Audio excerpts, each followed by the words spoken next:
because I was watching this game last night, Heat Celtics.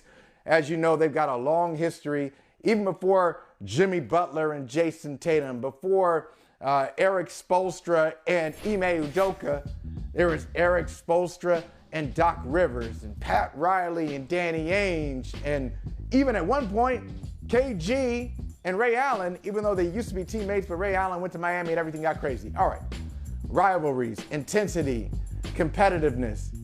But really what it comes down to, so I was watching this game last night and thinking about it some more. Why do we get to this position with the Miami Heat? And I say we, I mean me. I learned the hard way. I have to learn the hard way sometimes. It's obvious that Jimmy Butler is one of the top players in the game, and that is clear when you get to the postseason. Yet, when we talk about top players in the NBA, if you gave me your top 5 list and you live outside of the 305, I bet you Jimmy Butler's not in your top 5. If you gave me your top 10 list, you probably don't have Jimmy Butler in your top 10. Probably. Let's just change this. Let's change it. Let's just start our argument right now off the top. We're going to argue a lot today, and we're going to start it with a top 10 list. I just came up with it. I had to do it. After the Heat beat down the Celtics up by 8 at halftime, the Heat come out in the third quarter, eliminate them. Eliminate the Celtics in game 1 at least, with a 39-14 third quarter advantage and win going away. Now, I want to point out to you, for those of you watching on Peacock TV, you can see this, listening on the radio. Let me just work this out here. Okay, 2 years ago, almost 2 years ago, December 10th, 2020, my top 10 players in the NBA, I had LeBron 1, Durant 2, Giannis 3, Anthony Davis. What the hell is going on here? Who allowed me to put Anthony Davis in my top 5, top 10, top 50 players in the NBA? I'm talking about players. I'm not talking about talent. How did I put Anthony Davis? You know, I want to shut this show down right now. I said I'm going to argue with you. No, I'm going to argue with myself. How in the hell did I put Anthony Davis in a top anything list? What, like top most fragile guys in the league? Top potential stars in the league?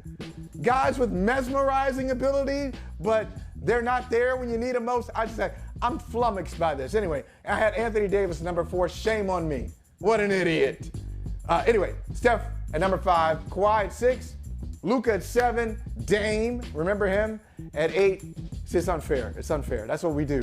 You get hurt and you go to the back of the line. These lists are fluid. That's what we're figuring out.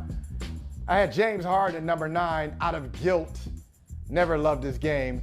And I had Jokic, the 2-time MVP. December 10th, 2020, I had Jokic at number 10 in the league. But today, I got Giannis at 1. I'm different now. I'm different than I was in 2000. I've come so far. I'm a different man now. What was that song? I'm half the man I used to be. Who did that? Was that Stone Temple Pilots? I'm half the man I used to be. Anyway, Giannis at 1. Kevin Durant at 2. Still, don't front now. He got hurt, but still a great talent. So he hasn't changed. I got Jokic all the way from 10 to 3. Joel Embiid, how did he not make my 2020 list? LeBron at 5, because he's slowing down in terms of reliability, but not in his game. There's a difference. I got Steph at 6. I had him 5 then. Luka at 7. Hadn't changed. He probably should be higher, quite honestly. Jimmy Butler wasn't even close to my top 10 in 2020. I got Jimmy Butler at 8 and Jason Tatum at 9. And the difference is Butler in the postseason. Butler has performed at the highest level at the most important times, and Jason Tatum is on his way. And maybe by the time this series is over, I'll be saying something different. But right now, I don't know if that's what Jason Tatum is going to do. He's been to the conference finals many times in his young career. He's just 24 years old, but he has never crossed that threshold into the NBA Finals, getting to the NBA Finals like Jimmy Butler has. And even though they lost that series in 6 games, Butler really proved himself. And at number 10, I know it's not popular. I'm not trying to get caught up in recency bias, but at number 10, I got Devin Booker. Yes, Devin Booker of the recently eliminated, disgraced, humbled, pathetic Phoenix Suns at 10. I'll say this, and then I'm going to give you, I'm going to shift in another direction. I'll say this about Jimmy Butler, and I think Eric Spoelstra really defined it for us when he said some guys are playing basketball and some guys are competing to win at the highest level. And if that doesn't make sense to you in a basketball sense, another musical reference, for my Prince fans out there, think of what Prince said in Adore.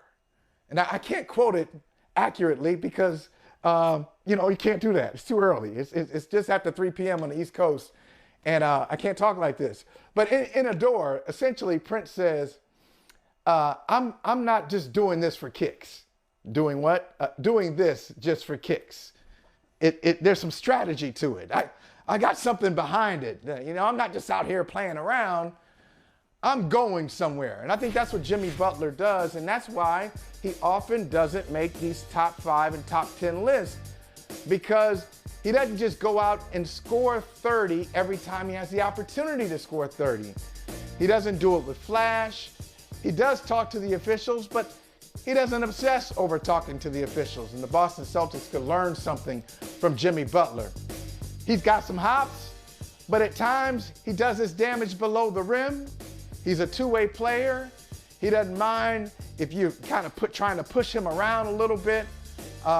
He's not a great three-point shooter. And in today's game, we don't give those guys the props that they deserve. And I'm guilty of that, because just in this top 10 list, both of them had 2 top 10 lists, one from December 10th, 2020, one from May 18th, 2022. And on neither list, I didn't see the name DeMar DeRozan. So mid-range guys who shoot around 30% from three-point range, don't get the love that they deserve. Hey, thanks for watching Brother from Another on YouTube. Make sure you hit subscribe before you leave, and be sure to watch us 3 to 5 p.m. Eastern Time on Peacock. Appreciate you.